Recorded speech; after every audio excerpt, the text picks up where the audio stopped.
Why do we keep seeing the same symbols across continents, across centuries, again and again?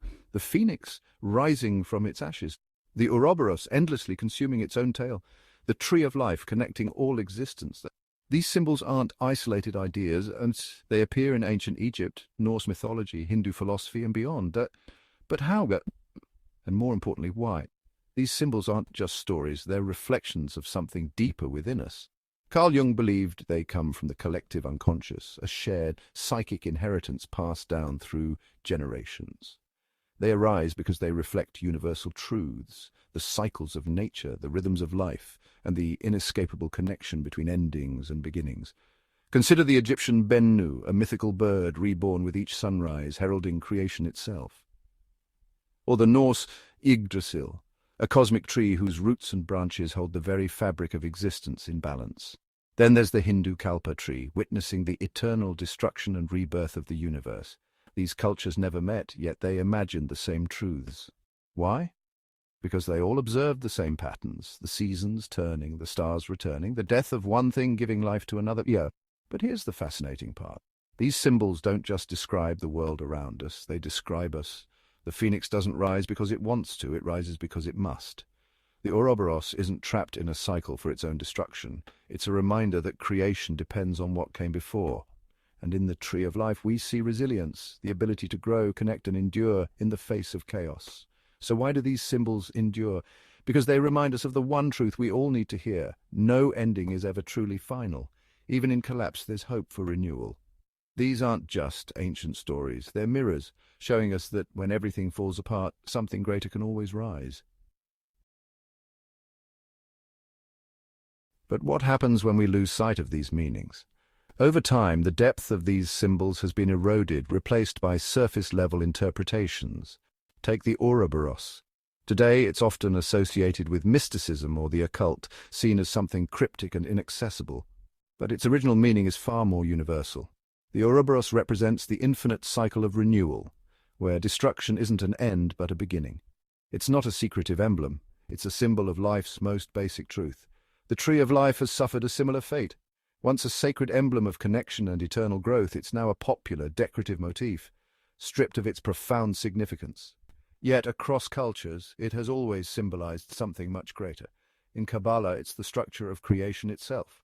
In Christianity, it represents eternal life and divine connection. In Islam, it reminds us of the unity between all living beings and their creator.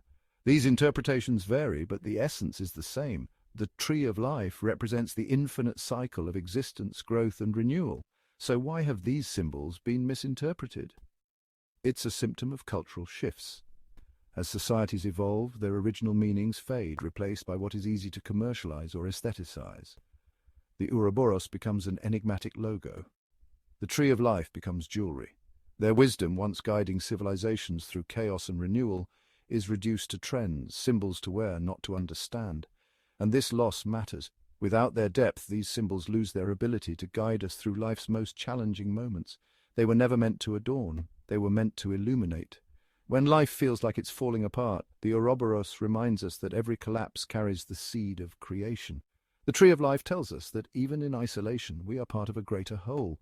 Misinterpreting them isn't just a historical oversight, it's a lost opportunity for resilience and growth. But there's hope. These symbols are still with us, waiting to be reclaimed. By understanding their origins, we can restore their power, not as relics of the past, but as tools for the present. They're not just decorations, they're maps. They show us how to navigate the cycles of chaos and renewal, just as they did for those who came before us. And perhaps they can guide us once more.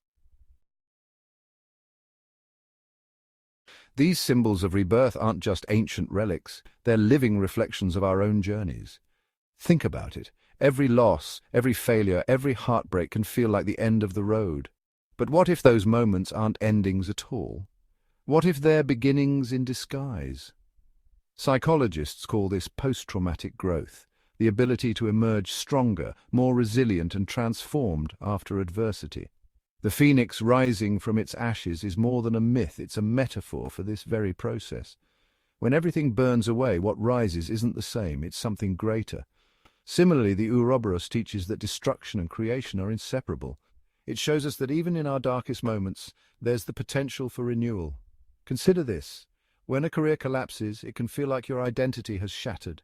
Yet for many, that collapse clears the way for something new, a passion rediscovered, a dream finally pursued, or the end of a relationship which feels like loss but forces you to confront yourself and grow in unexpected ways. Even grief, though heavy and unrelenting, has the power to transform us, shaping wisdom and strength from pain. These ancient symbols are more than myths. They're blueprints for resilience. They remind us that growth often demands sacrifice. To rise as the phoenix, something must burn away. To sustain the Ouroboros, something must end to feed the next cycle. They are guides teaching us that every failure contains the seed of a rise, and every ending holds the promise of renewal. And the question these symbols leave us with is simple but profound. When life feels like it's falling apart, will you see the ashes or the opportunity to rise? These ancient cycles of rebirth didn't fade with time. They've evolved, finding new life in the stories we tell today. Consider The Matrix, where Neo's resurrection isn't just a plot point, it's a reawakening. Like the phoenix, he rises with new purpose, shattering the chains that once bound him. Or Harry Potter, where Fawkes the Phoenix doesn't just heal wounds. It embodies loyalty and resilience, appearing when hope seems lost. And in Dark Souls, a game where every death is a chance to learn, each failure becomes a step towards mastery. Why do these motifs resonate so deeply? Because they speak to something universal. In chaos, we seek patterns.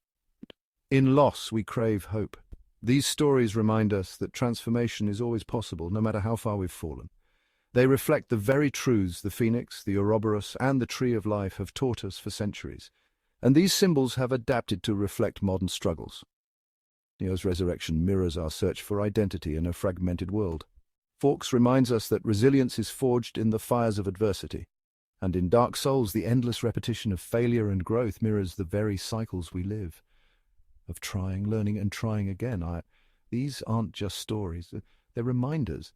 They challenge us to see beyond the surface, to recognize that even in our darkest moments, renewal is possible. The phoenix rises not because it chooses to, but because it must. The Ouroboros doesn't just survive, it sustains itself. The Tree of Life grows not in calm, but in chaos. So the question isn't whether these cycles will come. They always do. The question is, when your time comes, will you stay in the ashes or will you rise?